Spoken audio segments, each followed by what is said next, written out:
I wish today to speak of forgiveness. I think it may be the greatest virtue on earth, and certainly the most needed.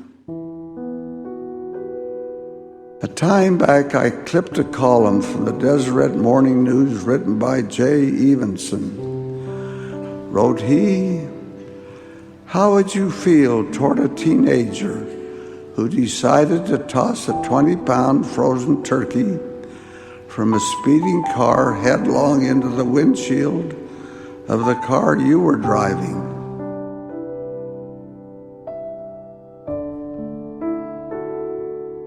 How would you feel after enduring 6 hours of surgery, using metal plates and other hardware to piece your face together, and after learning you still face years of therapy before returning to normal, and that you ought to feel lucky you didn't die or suffer permanent brain damage?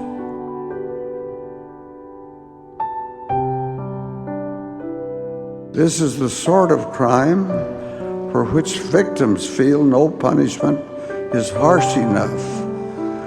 Death doesn't even satisfy them, he said, which is what makes what really happened so unusual.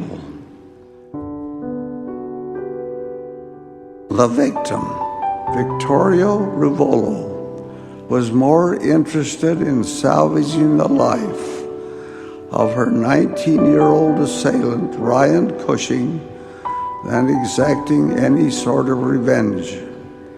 He could have served 25 years in prison, finally thrown back into society as a middle-aged man with no skills or prospects.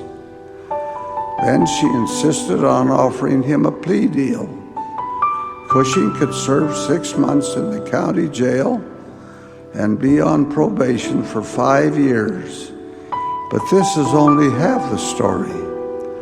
The rest of it is the truly remarkable part.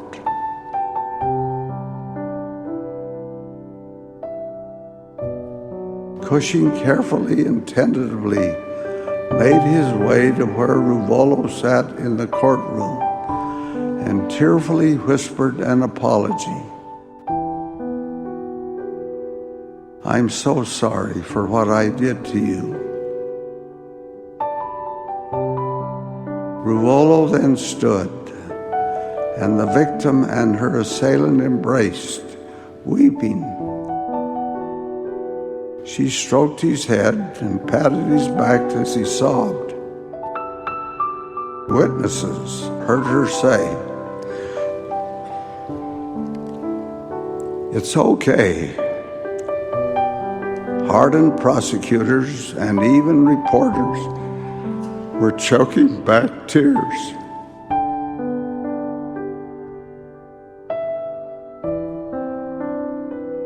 What a great story that is. Who can feel anything but admiration for this woman who forgave the young man who might have taken her life? Somehow forgiveness, with love and tolerance, accomplishes miracles that can happen in no other way. The Great Atonement was the supreme act of forgiveness. The magnitude of that atonement is beyond our ability to completely understand. I know only that it happened, and that it was for me and for you. May God help us to be a little kinder, showing forth greater forbearance, to be more forgiving, more willing to walk the second mile, to reach down and lift up those who may have sinned, but have brought forth the fruits of repentance, to lay aside old grudges and nurture them no more.